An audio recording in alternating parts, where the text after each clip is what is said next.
تا پسې صنم لیونی کېږم خورم درته قسم لیونی کېږم تاله چې درځمه نو له ښه یم تا نه چې راځم لیونی کېږم. ماشاءالله ډېر ښکلی. ورونو تاسو ته چې څنګه پته ده موږ مختلف قسمه پروګرامات راوړو. نن موږ ستاسو دپاره مزاحیه پروګرام راوړی دی. تاسو به وایئ چې دا څنګه مزاحیه پروګرام دی.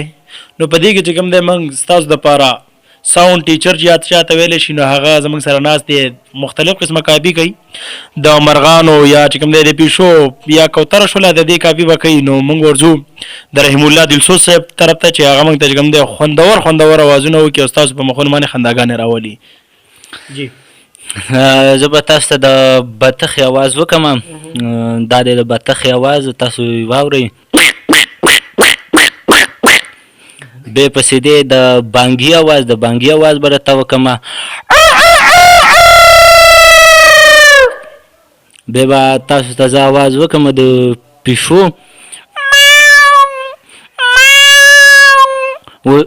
دا اوازونه چې کله څوک کوي نو دی د مرغۍ ساتلي یا د دې سره چې کوم دی ډېر ژوندون وي. ته راته دا خبره وکړه چې څنګه ته د دې سره ناسته پاسته ډېره کوې که نه ساتلي دي؟ دا زه چې د ماشوموالي نه بس دغه اوازونه زما بس د ذهن ته راځي او کوم او بس اوازونه دي او کوم. چېرته په سکول کې یا بل څوک ستا خوا ته راغلي دا اوازونه ریکارډ کړي دي که نه؟ نه په سکول کې پروګرامونو کې به موږ دا پروګرام کې به زه پاڅېدلم اوازونه به مې کول خو ریکارډ کړي چا نه دي. د دې نه علاوه دا خر چې کله په جوش کې راشي د اواز کې دا اواز راته لږ شانې کې وکړه خیر دی به د خر اواز صحیح ده وبېرته کړو ولې نه.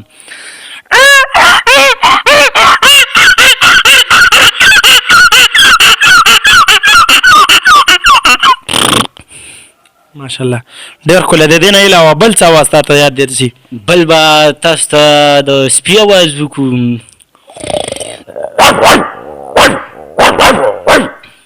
ودېرولم خدای په ناګلي مال ما خړی. ماشاءالله ډېر ښکلی. د دې نه علاوه تا چېرته مرغۍ داسې شیزونه ساتلي دي چې دا کوم اوازونه ته کې کله ته دا پېښې مېښې کې که نه؟ نه ما خو تر اوسه هېڅ شی نه دي ساتلي دي نه مې دي ساتلي.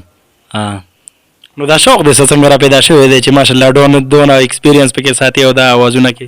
دا بس ما تاسو ته مخکې مې ویل چې دا زه د وړوکوالي نه بس دقه شانتې کومه دا اوازونه کومه. د خلکو ته خو دې دا پته وښې وه که نه د کوم ځای اوسېدونکي دا پته خلکو ته وښې وه که چېرته بل څوک راځي هم چې راشي ستا خوا له؟ زما نوم رحیم الله دلسوز دی د پجي د ښار پجي اوسېدونکی یم او بس د دې نه علاوه کوم اواز تا خوښېږي په خپله باندې هغه راته لږ ووایه. زما خو خپل اواز د بانګي هغه خوښېږي. نو بانګي اواز مې ډېر زیات خوښېږي. په یو سامان راته 3 ځل د بانګي اذان وکړه.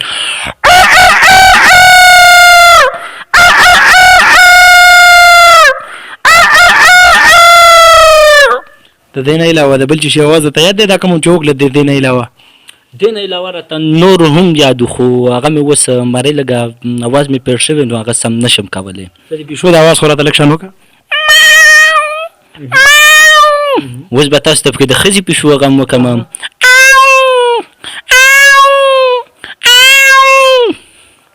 ماشاءالله ډېر ښکلی. نور خو څه ویل نه غواړي که نور بس نور به موږ څه وو زمونږ چینل ګورې اورې که نه؟ اورو ګورو دواړه کوم. څنګه خوښېږي دي که نه؟ ولې نو ډېر هم خوښېږي ډېر. نو خلکو ته به څه چې کوهمور ټي وي سبسکرایب کړي که نه؟ دا سبسکرایب به کوي او لایک هم کوي او د مخکې ویسئ نورې مخکې هم بوځئ. دا ډېر ښه چینل دی ښه. که تاسو ته چېرته داسې مزاحیه خلک په نظر باندې راځي یا ستاسو خوا او شا کې شاعرانې نو زمونږ نمبر تاسو په سکرین باندې راځي په دې باندې رابطه ساتئ چې موږ ستاسو خوا له درځو او ستاسو نه چې کوم دی دا خوندور پروګرامونه ریکارډ کوو. سلام علیکم.